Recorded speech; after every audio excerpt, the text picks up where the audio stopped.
Bueno, buenas tardes a todos. Estamos en la ciudad de Buenos Aires. Este es el programa número 382 de la agencia de noticias Cariuga. Nos encontramos acá con el amigo Rodrigo Villanueva, que es el compaginador, pero al mismo tiempo colabora con nosotros en la edición también de los programas, como comentarista. El amigo Garazalde continúa con sus habituales actividades que le impiden en estos momentos participar del programa, pero en cualquier momento lo vamos a tener nuevamente con nosotros. Bueno, ¿qué podemos decir, Rodrigo? Han pasado muchas cosas en el mundo, ¿no? Pero sigue siendo... Sí, efectivamente pasó de todo. De todo pasa. En una semana, en este mundo modernizado y activado en velocidad, pasan todo el tiempo cosas. Pasan muchas cosas. Y bueno, pero sigue siendo siempre el problema principal la cuestión del coronavirus, de esta pandemia, que nosotros desde ya relatamos desde el punto de vista estrictamente tradicional. No somos una emisora sanitarista.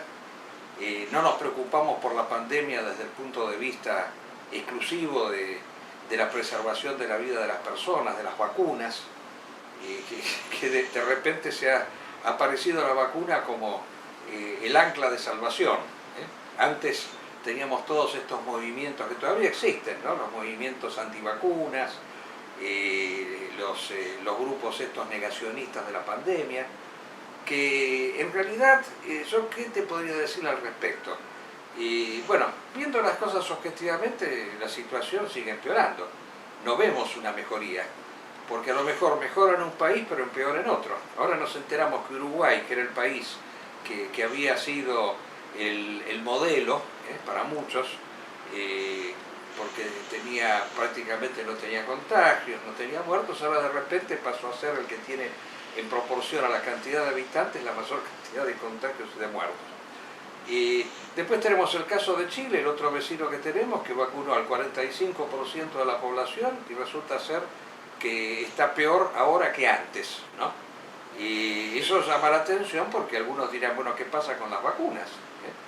Y yo creo que hay una explicación por lo que yo he leído respecto al caso de Chile, que ha vacunado. Y bueno, indudablemente, acá está sucediendo lo siguiente, que el virus, como en algunos países, justamente el caso principal es Brasil, se lo ha dejado circular libremente, ha producido cepas nuevas, mucho más contagiosas que las anteriores, porque claro, al dejarlo circular se desarrolla más que antes, se convierte en más agresivo, porque tiene menos tropiezos, ¿no? Eso es un poco la idea que se va formando. Y por lo tanto, al convertirse en más contagioso, ataca a gente más joven que antes. Antes eran los ancianos los que principalmente recibían los efectos del virus, pero ahora hasta los niños se están contagiando. Entonces, se va perfeccionando a sí mismo. Exactamente, exacto. Es como una máquina que se va perfeccionando de a poco, y en la medida que no encuentra tropiezos, a diferencia de lo que pensaban los negacionistas y de lo que algunos siguen pensando. Porque no es que haya desaparecido el negacionismo. El negacionismo sigue vivo, el negacionismo sigue en pie. Lo que está sucediendo simplemente es que, bueno, cada vez pierde más adeptos. Pero nosotros nos encontramos con que todavía siguen habiendo personas que nos dicen que no es cierto que sean tantos los enfermos, que esto es una maniobra hecha a propósito para generar una situación especial por la cual se modifique el ADN de la especie. Como yo insisto, esto me voy a cansar de decirlo, el mundo moderno no necesita modificar, porque el hombre moderno está perfecto así como está, para la mentalidad de los que gobiernan el planeta, porque han logrado constituir una humanidad totalmente maleable, totalmente influible, que no necesitan modificarla. Es ridículo eso de que necesitan modificarla, porque qué mejor que un mundo en el cual las personas no van a la iglesia, las personas están totalmente volcadas al consumo, el shopping es el lugar principal de reunión de las personas, Se habla tanto de Soros. Soros es uno de los principales dueños de shopping del planeta. A Soros le va a interesar que se cierren los shopping por la pandemia y por la cuarentena que se genera. Lo que sucede es que hay acá un error de cálculos, ¿no? Se confunden las causas con los efectos. Por ejemplo, es cierto, yo siempre comparo esta situación con lo del 11 de septiembre, que también existieron estas teorías conspirativas que decían que el 11 de septiembre fue producido por los mismos judíos sionistas y por los norteamericanos para justificar una invasión en el Medio Oriente. Se decía eso. Bueno, es cierto que fue tomado como excusa, pero lo que no se puede decir es que lo hayan producido ellos. Porque, ¿qué sucede? Que ante una circunstancia determinada, bueno, se reacomodan ante la realidad. Y entonces se producen este tipo de cosas. Y acá se puede decir también algo parecido. Por ejemplo, al estar la opinión pública totalmente atosigada con el tema de la pandemia, al estar constantemente todos nosotros, porque yo reconozco que también, pendientes de cuántos contagios hubo hoy, cuántos muertos, de paso digamos que en la República Argentina la situación es catastrófica. Acá se ha pasado de 83 muertos a 273, de un día para otro. Eso es una suma muy importante, es un salto muy importante.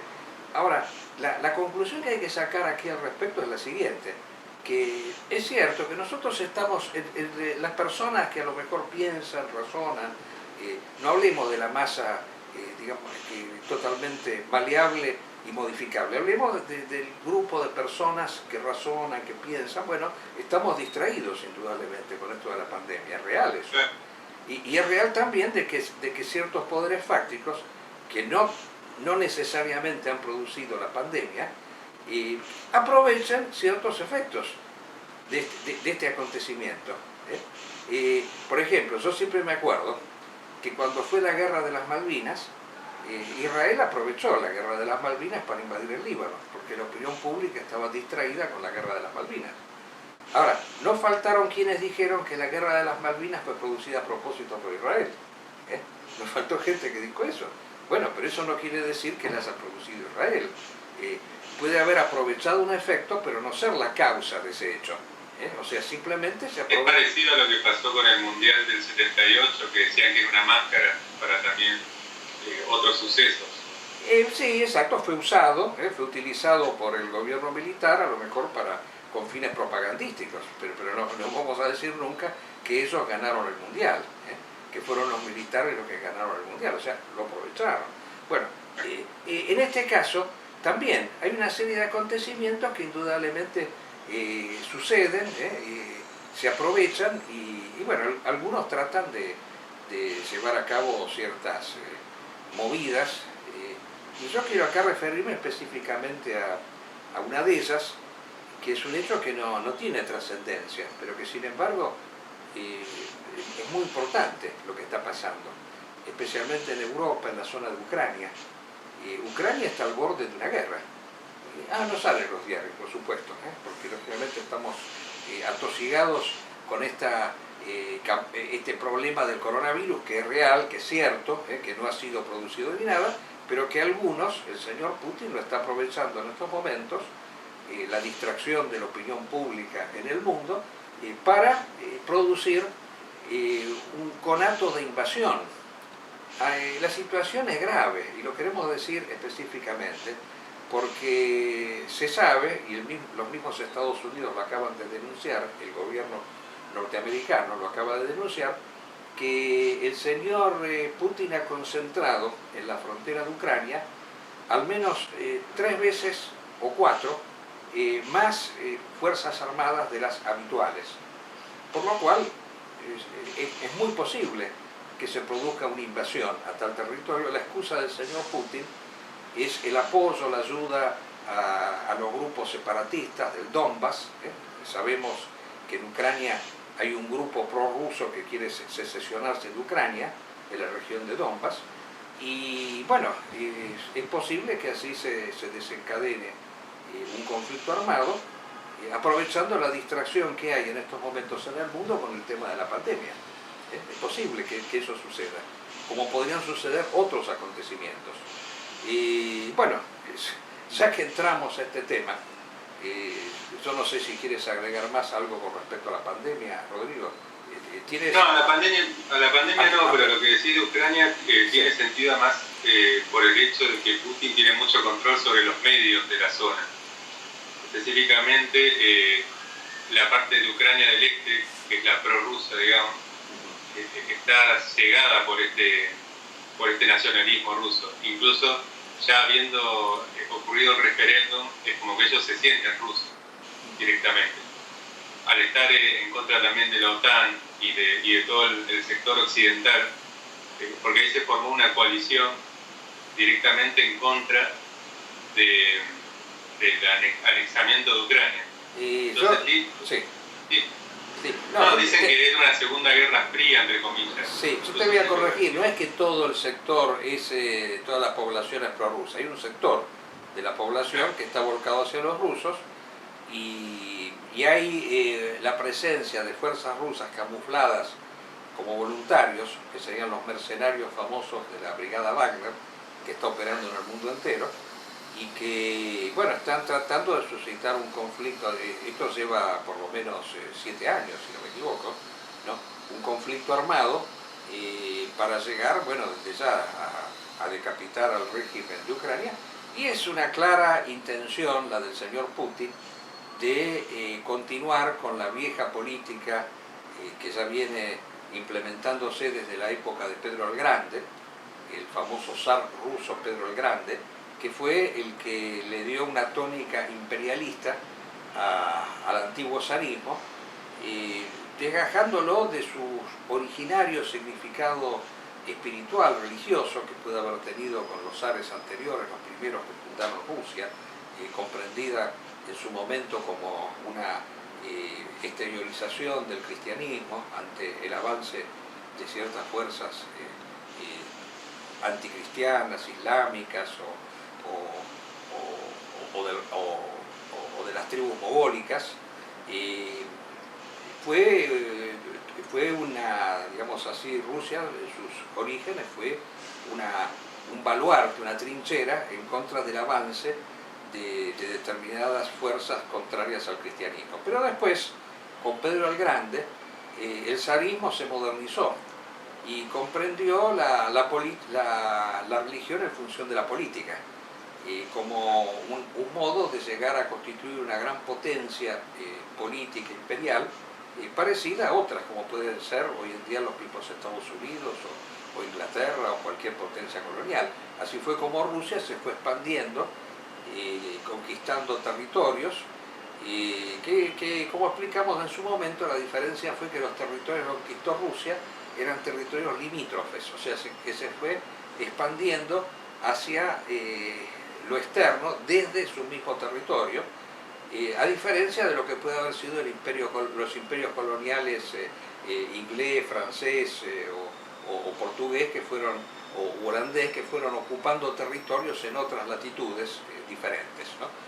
Ese fue otro tipo de colonialismo. Bueno, esa tendencia fue después continuada bajo el régimen comunista también, especialmente con Stalin, y ahora el señor Putin, luego de digamos así, retroceso que hubo con la perestroika, con Yeltsin y con esta liberalización que hubo en la antigua Unión Soviética, bueno, ahora intenta restaurar la antigua Unión Soviética, el antiguo imperio zarista, tratando de recuperar territorios. Entonces, esto que hace en Ucrania también lo hizo en Moldavia, también lo hizo en Georgia. Si no me equivoco, en Moldavia, sí. Estaban los lobos de la noche, que son estos motoqueros amigos de Putin, que van diseminando un mensaje pro imperio ruso, y también lo confunden con teoría de la tradición y anti-homosexualidad y antiprogresismo, y van captando también jóvenes de esos países. Sí, el tema de la homosexualidad y del antiprogresismo es nada más que, digamos así, una excusa utilizada en función de esta política imperial que se tiene. O sea, yo siempre discutía cuando se trataba de promover esta ideología euroasiática, que es una ideología proimperialista, prorrusa, y especialmente en Brasil, ahí estaban mucho con Putin porque él combatía a los homosexuales y al progresismo. Pero eso era nada más que un anzuelo para atraer gente. No tenía otro significado que no fuera ese, exclusivamente porque se trataba de lograr atraer una cierta opinión pública, que era parecido a lo que hacía Stalin con el socialismo, la lucha de clases, la explotación del hombre por el hombre. Bueno, en este caso, como se demostró que el comunismo no tenía nada que ver con la lucha de clases, ni con la reivindicación del proletariado, sino que en última instancia tenía que ver con el imperio ruso, con el afán de dominio imperial ruso que venía todavía de la época de Pedro el Grande. Bueno, como eso, la utopía comunista se derrumbó y ahora está la pseudo derecha, la utopía de digamos así, de la defensa de la, entre comillas, tradición, que la tradición no se reduce obviamente a combatir a los homosexuales, es una cosa ridícula totalmente. Eso es nada más que un aspecto secundario, no es el aspecto principal. Bueno, así que la situación es esa, y lo interesante del caso es que el señor Trump ha salido, perdón, el señor Biden, es un tic que me ha quedado Trump, porque lo hemos estado mencionando demasiadas veces. El señor Biden justamente ha tenido una gran diferencia con respecto a Trump, que ha presionado a Rusia para que retroceda en su afán imperialista, cosa que no hubiera hecho su antecesor de ninguna manera, porque ese antecesor permitió el avance ruso en todos los territorios, lo permitió en Libia, lo permitió en África, la República Centroafricana hoy en día tiene presencia de mercenarios rusos, lo permitió en Siria desde ya, y así que no hubo nunca ningún intento severo por parte del señor Trump de detener el avance ruso, sino al contrario, fue cómplice. Así que, bueno, es un detalle interesante, y esperemos que a su vez la OTAN está empezando a volver a cumplir con su función, que era detener el avance del imperio ruso en Europa. O sea, eso es una medida histórica que tiene que seguir llevando a cabo la OTAN. La OTAN no tiene que servir para combatir en otras partes que no sea en Europa, tiene que defender Europa del avance de Rusia, de esta ideología euroasiática neocomunista que pretende ser la continuidad de ese imperialismo que viene de la época de Pedro el Grande. Eso es lo que debe ser.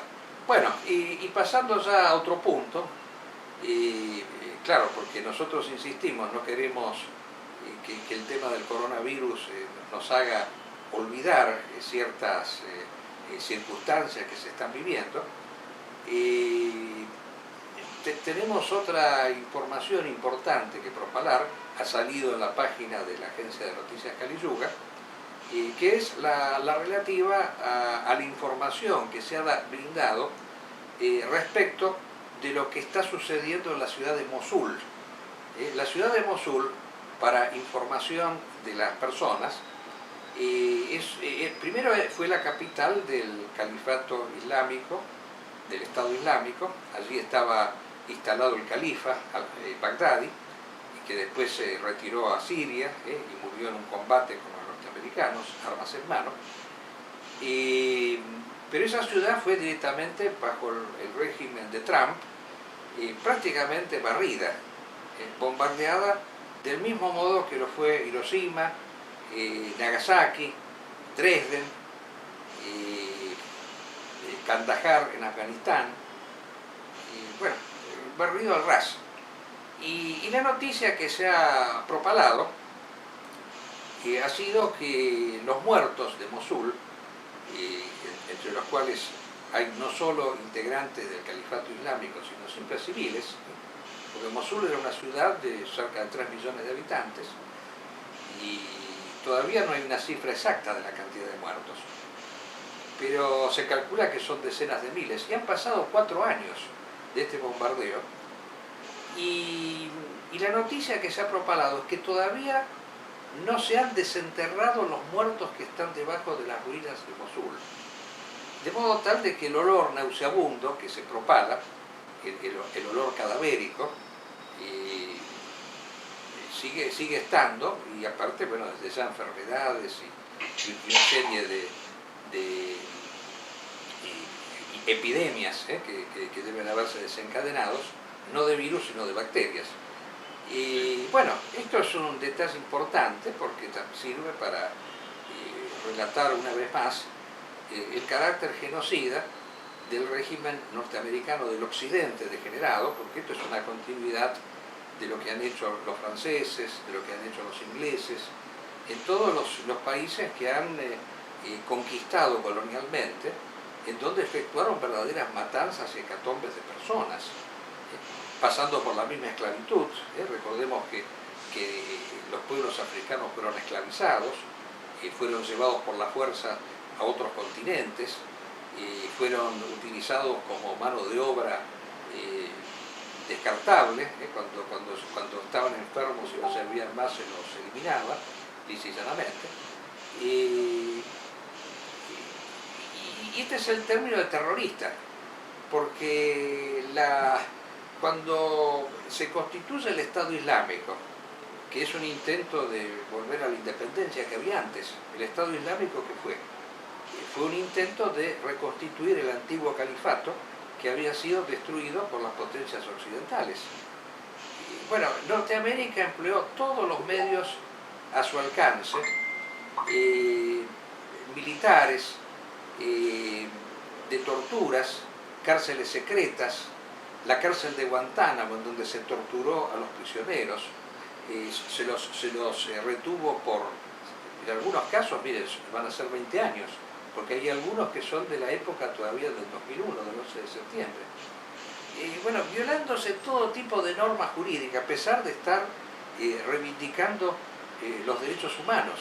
Esto es lo gracioso del caso. Norteamérica se presenta a sí misma como la nación defensora de los derechos humanos, la que realiza estas acciones correctivas por el planeta con la intención expresa de defender los derechos humanos. Ahora, lo insólito es que cada vez que el Estado Islámico ha efectuado alguna acción de represalia, no solo en su propio territorio, ajusticiando a las personas que colaboraron con el enemigo, porque lo que se trataba es justamente de infundir el miedo hacia aquellos que colaboran con el invasor, a través de ejecuciones sumarias que fueron filmadas. Lo mismo que atentados que se han efectuado en Europa o en Estados Unidos, de insignificante tenor y valor con respecto a lo que pueden haber hecho los norteamericanos. Porque fíjense, recordemos Hiroshima, el argumento que se dio para bombardear Hiroshima. En Hiroshima murieron 200.000 civiles, y el argumento que dieron los norteamericanos es que si no hacían eso, iban a morir muchos soldados norteamericanos en una guerra interminable. Bueno, es totalmente inmoral matar civiles para evitar que mueran soldados. En la guerra tienen que morir soldados. O sea, es el régimen de la absoluta y total inmoralidad. Es un régimen terrorista, pero todavía con la hipocresía de acusar de terroristas a los otros.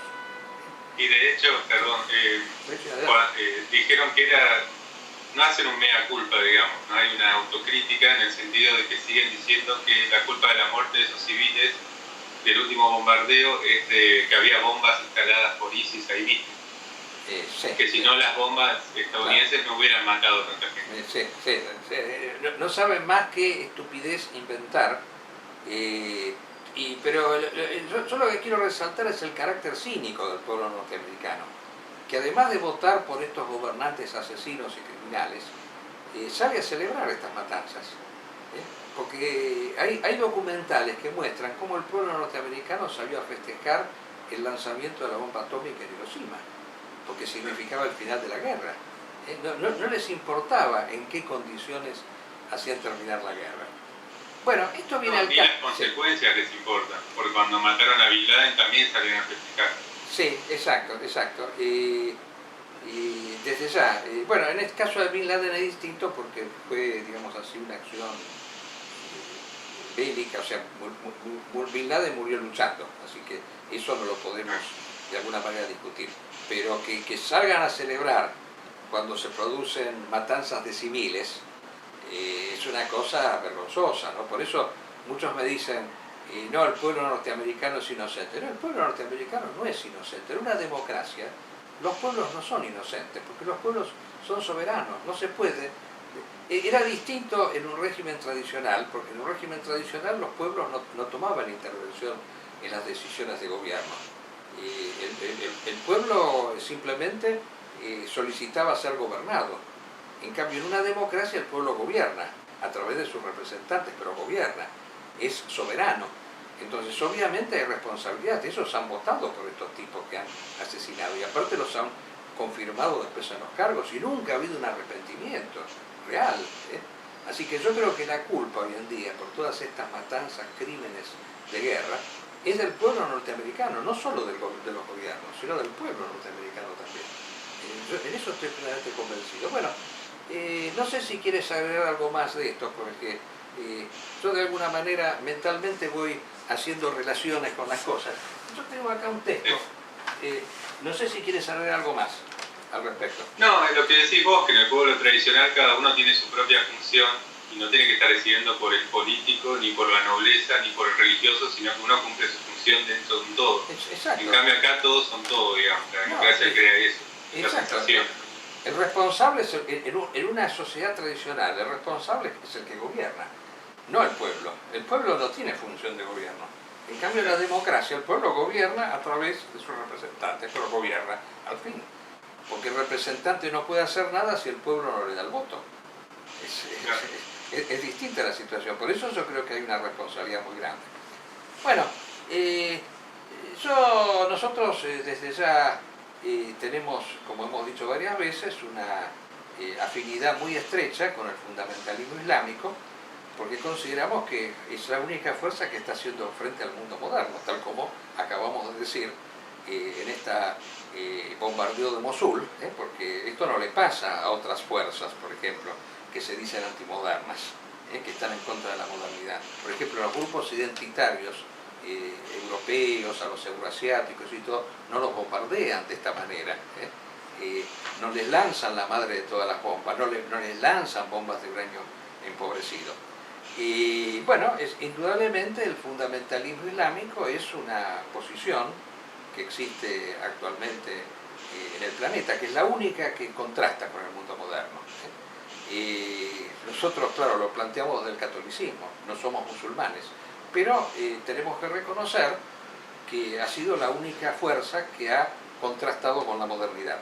Y yo quiero traer aquí a colación un debate, ya que en estos programas filmados solemos citar debates, un debate aunque sea, digamos así, entre dos personas ausentes, que son, por un lado, el gran filósofo del fundamentalismo islámico, que es Sayyid Qutb, el egipcio Sayyid Qutb, que para los legos, los que no saben, fue un maestro, un docente egipcio que fue enviado a los Estados Unidos para rectificarse de su socialismo, porque era un hombre de izquierdas, y cuando fue a los Estados Unidos se hizo musulmán, y tradicional por el contraste que le produjo una sociedad degenerada como la norteamericana. Entonces son extraordinarias sus reflexiones sobre la sociedad norteamericana, una sociedad totalmente pervertida desde su punto de vista, y son interesantes sus reflexiones sobre el Islam, sobre el tipo de sociedad que formula el Islam, que en algunos aspectos yo voy a decir que son muy parecidas a las que formula el cristianismo, en el pasaje que voy a leer ahora. Y este texto viene a colación de Sayyid Qutb porque ha sido criticado por un filósofo marxista actual que se ha hecho muy de moda debido a sus polémicas con este surcoreano, Hong Chung, bueno, se me escapa un poco el apellido, pero es muy conocido porque debatió con este Slavoj Žižek, que es un filósofo esloveno, marxista.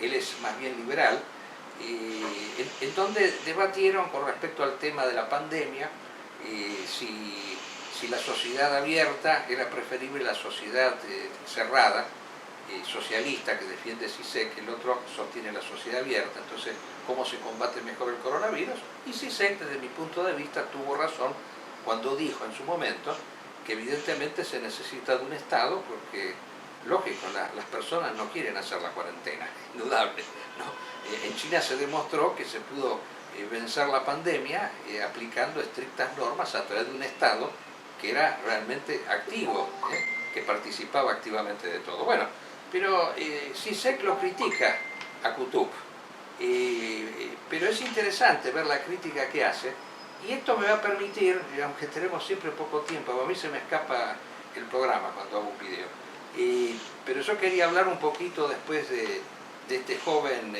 Gonzalo, porque Alcántara no contestó la invitación que le hicimos, ¿no? Así que vamos a debatir con Gonzalo únicamente, que es el que hizo el prólogo. Pero esto viene al caso porque quería leer este texto de Qutb, que es criticado por Laszlo Zizek. Dice Qutb, dice, solo en una sociedad en la que la soberanía pertenece exclusivamente a Alá, un católico diría a Dios, y se expresa en la obediencia a la ley divina, y en la que todas las personas están liberadas de la servidumbre a otros, se saborea la libertad verdadera. Importante esta reflexión, que hace recordar a San Agustín, cuando decía, libertas vera es Cristo servire, la verdadera libertad es servir a Cristo. O sea, el que se subordina a Dios es libre. No es libre la marioneta agitada que vocifera, el hombre moderno actual, sino el que entra en un contacto verdadero con lo más profundo de sí que mora en su alma, que es Dios. Y sigue, dice, solo esa es una civilización verdaderamente humana, o sea, aquella que está subordinada a Dios. Porque la base de la civilización humana es la libertad completa y verdadera de toda persona y la dignidad plena de cada individuo en la comunidad. Por otra parte, en una sociedad en la que unos son señores que legislan y otros son esclavos que obedecen, no hay libertad en el sentido real, ni dignidad para el individuo. En una sociedad basada en el concepto, la creencia y el modo de vida que tienen su origen en Alá, en Dios, la dignidad del ser humano se mantiene inviolable en el grado más alto. Nadie es esclavo de otro, como sucede en las sociedades en que los conceptos, las creencias y el modo de vida se originan en fuentes humanas. En la primera, las características más nobles del hombre, espirituales e intelectuales, encuentran su expresión más plena, mientras que en una sociedad basada en el color, la raza, el nacionalismo u otros fundamentos similares, degeneran en grilletes para el pensamiento humano y en medios para suprimir los atributos y las cualidades humanas más nobles. Todos los hombres son iguales independientemente de su color, raza o nación, pero cuando se les priva de espíritu y razón, se los despoja también de su humanidad. O sea, lo esencial en el hombre es el espíritu, es Dios. Eso es lo esencial en el hombre. No es ni la raza, ni la clase, ni la nación a la cual pertenece. No hay razas superiores a otras, sino simplemente hay seres humanos que se distinguen entre sí por el grado de sumisión a Dios que tengan. O sea, si el hombre no está subordinado a Dios, que es la parte más profunda de su propio ser, ese hombre es esclavo, ese hombre no es libre. Bueno, ¿y qué dice al respecto el señor Zizek con respecto a esta reflexión de Qutb? Dice, Qutb concibe la libertad como ausencia de cualquier amo, mi servidumbre a Dios es la garantía negativa del rechazo de cualquier otro amo terrenal o humano, o como podríamos expresarlo de manera más audaz, el único contenido positivo de mi subordinación a Dios es mi rechazo de todos los amos terrenales. Dice, por cierto, fíjense a dónde llega Zizek. Esta dice, en el fondo es la misma lógica que actúa en la defensa del señor Hayek del mercado. Hayek es el famoso filósofo liberal que sostiene la economía de mercado, de la escuela austríaca. Dice, Hayek arguya que el mal surge de la tiranía de la dependencia personal, de la sumisión de una persona a la voluntad arbitraria de otra. De este estado de subordinación solo se puede escapar si cada miembro de la sociedad se somete voluntariamente a una norma abstracta, impersonal y universal, que lo trasciende absolutamente. Y finaliza, el dios de Qutb desempeña así una función rigurosamente análoga al mercado de Hayek, pues ambos garantizan la libertad personal. Fíjense lo absurdo de este análisis, porque es la demostración clara de la limitación que tiene el pensamiento moderno. Para el pensamiento moderno Dios no existe. Para el pensamiento moderno Dios es una abstracción como podría ser el mercado para Hayek. Entonces por eso no es muy distinto, según este señor Zizek, el pensamiento de Hayek del pensamiento de Qutb. Los dos estarían diciendo lo mismo, porque Dios no existe, pero fíjense ustedes que una norma no es lo mismo que una persona. Dios es persona, Dios es un ser real, concreto, y la subordinación a Dios es a través de aquellos que participan mejor de su naturaleza.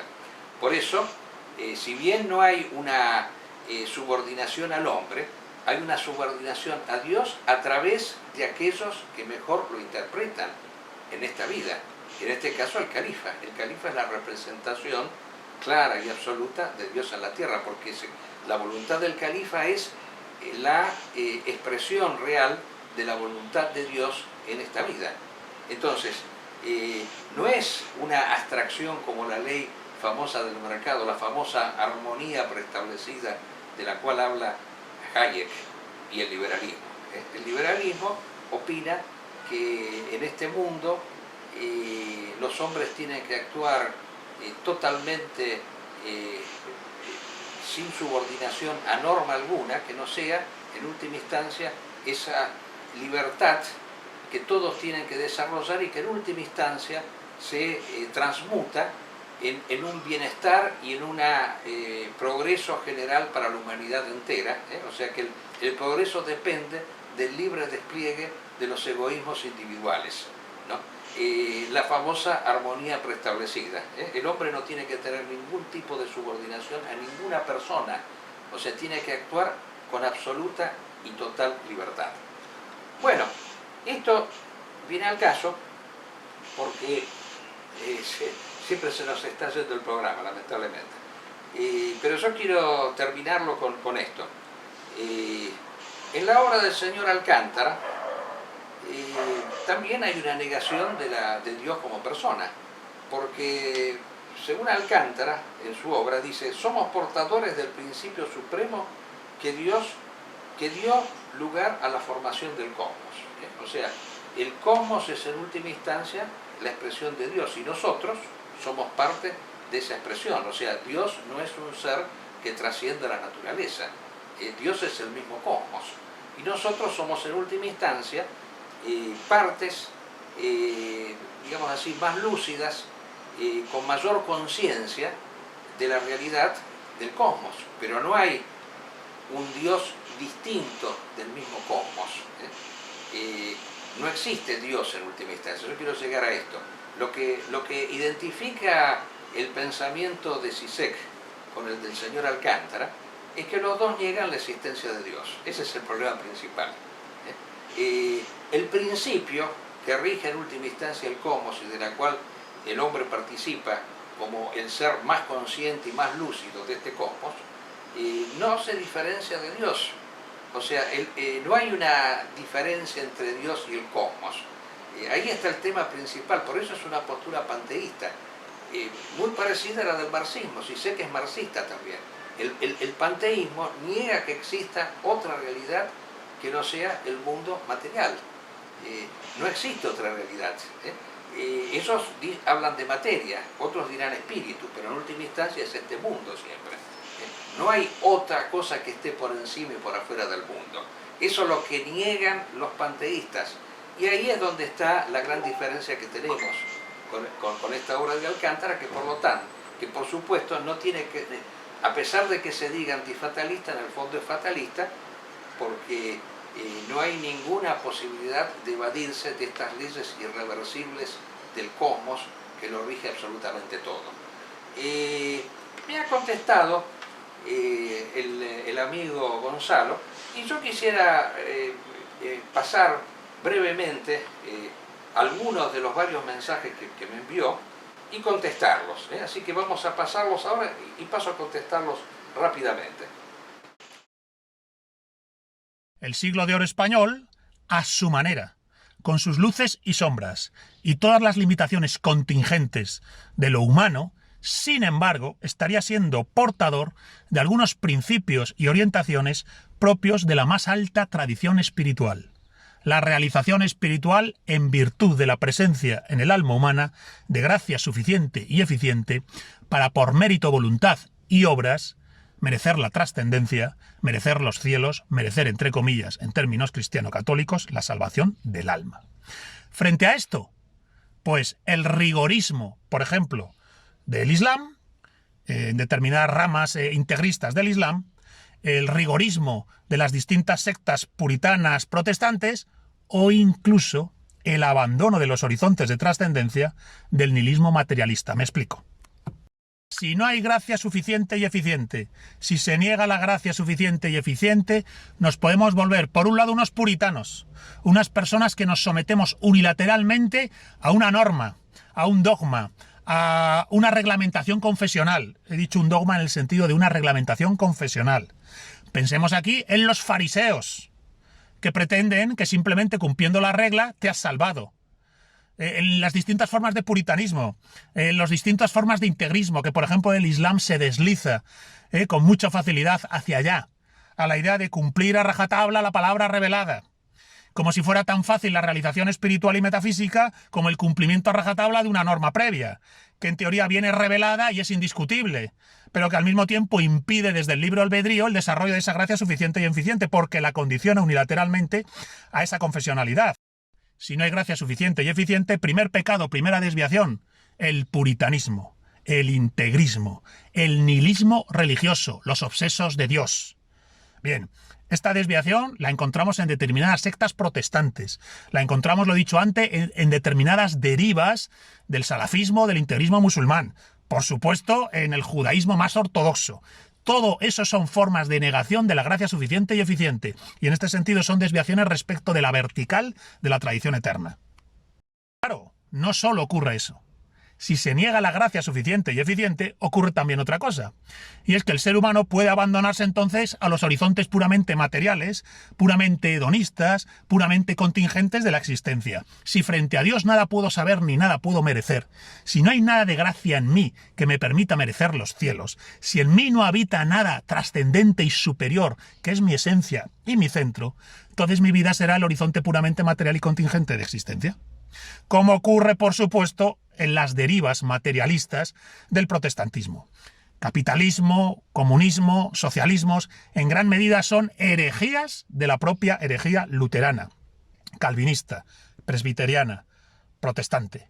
Sin gracia suficiente también se puede caer en el abandono al mundo, en la entrega a la concepción puramente materialista del mundo. Por eso, en la gracia suficiente, el Imperio Español hizo algo muy importante. En la gracia suficiente, el Imperio Español señaló cómo, a pesar de las decadencias que ya se anunciaban en Europa, se podía, con las vestiduras de la tradición católica, ser vehículo de la tradición eterna y confrontar tanto al mundo musulmán y su posibilidad de deriva integrista desde el sometimiento unilateral a la confesionalidad y literalidad del Corán, como la deriva que se dio en Europa, que es fruto de la herejía protestante, y como nada podemos saber ni merecer de Dios, solo nos queda la fe, y frente a Dios solo somos una puta que a veces monta a Dios y a veces monta al diablo, palabras de Lutero. Bien, pues frente a eso, el hombre europeo lo que hizo fue entregarse al nihilismo materialista, al nihilismo moderno. Y entonces todas las ideologías modernas impregnadas de materialismo de horizonte puramente antimetafísico son hijas de la herejía protestante. Y Gonzalo nos dice que en el hombre existe una gracia suficiente para salvarse o para alcanzar la espiritualidad, que Dios le ha dado al ser humano, a todos los seres humanos por igual, a través de la revelación del mensaje cristiano, una gracia suficiente, o sea, un camino para salvarse. El hombre está en condiciones de salvarse por sí mismo. Ahora, el problema principal pasa que esto significa en última instancia negarle la soberanía a Dios en la salvación del hombre. O sea, Dios no tendría ninguna intervención en la obra salvífica del hombre. Dios sería simplemente, como el mismo liberalismo del señor Hayek, un ser que ha creado la naturaleza y que después se ha desentendido de la misma, y que ha dejado al hombre con total y absoluta libertad para hacer lo que quiera.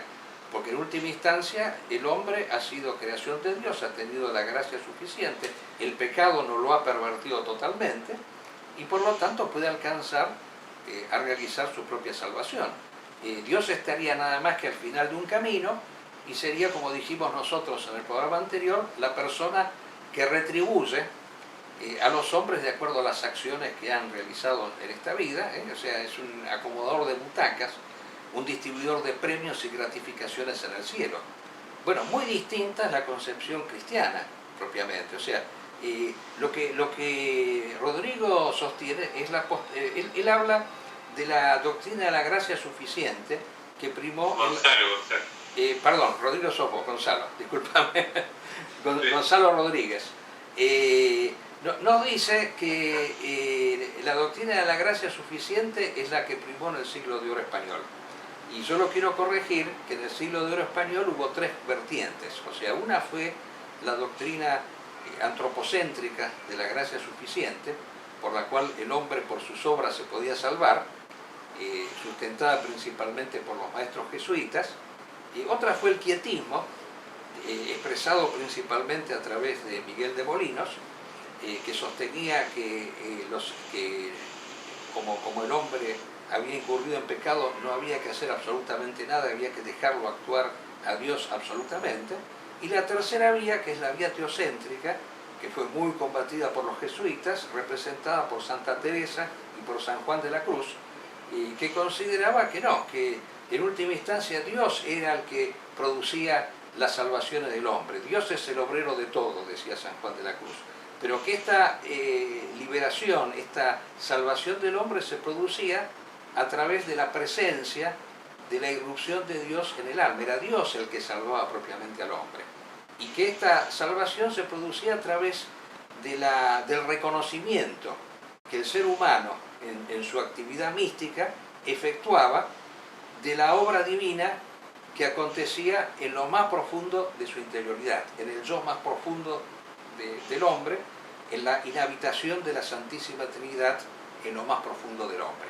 Entonces, esa fue la otra postura que primó. Entonces, esto tiene que ver con el hecho de que las obras humanas no son suficientes para la salvación, de ninguna manera.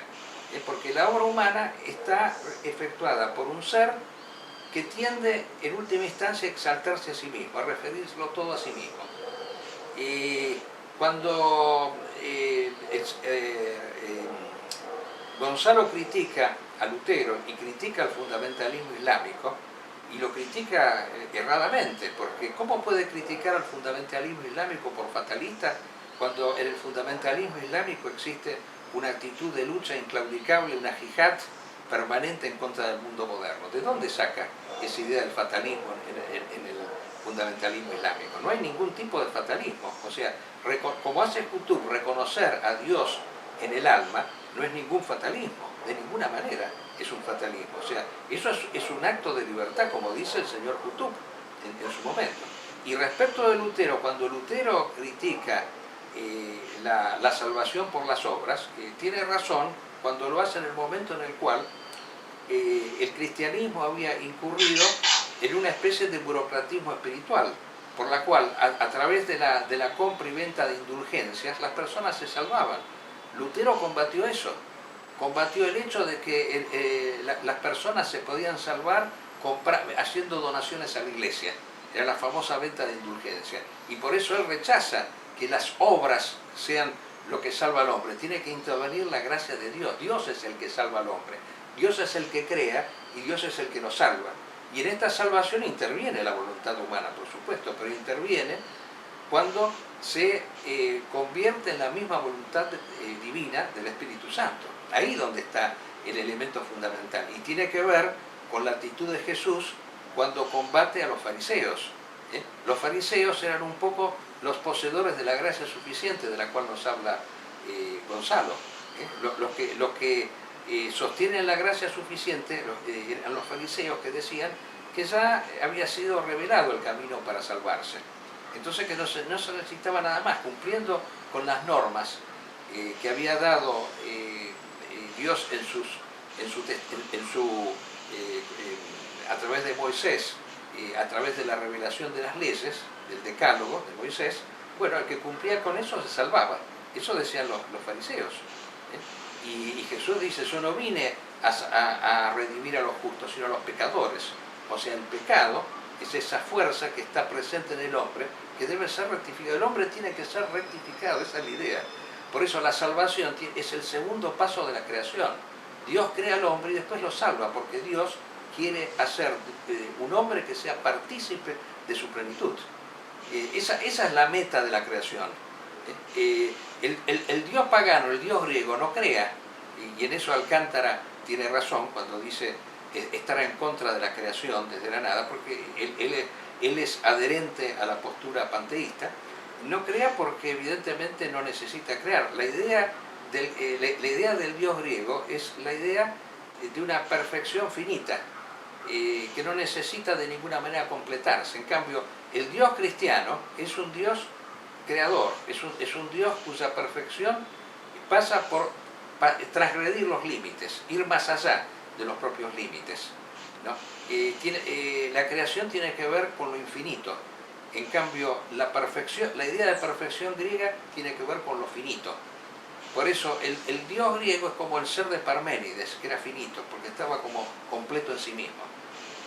El Dios cristiano, de esta famosa religiosidad del libro, de la cual habla despectivamente tanto Alcántara como Gonzalo, es un Dios creador porque es un Dios que ama, a diferencia del Dios griego. El Dios griego no ama. Ama solamente el que es carente. Y como el Dios griego sería perfecto, su perfección consiste en no amar. Ama solamente el ser imperfecto. En cambio, el signo de perfección del cristianismo es el amor. Ahí está la gran diferencia fundamental, que ellos lamentablemente no captan. Y por eso yo creo que la crítica que le hace Zizek a Qutb es muy parecida a la que le realiza tanto el amigo Gonzalo como Alcántara al fundamentalismo islámico. No hay una gran diferencia. Bueno, nos hemos limitado en el tiempo. Lo hicimos hablar muy poco al amigo Rodrigo, pero prometo que en el próximo programa va a hablar más. No hay problema, no hay mucho que agregar, eran los temas que habíamos dicho. Eran los temas que habíamos dicho. Bueno, quedamos entonces para el próximo programa, si Dios quiere.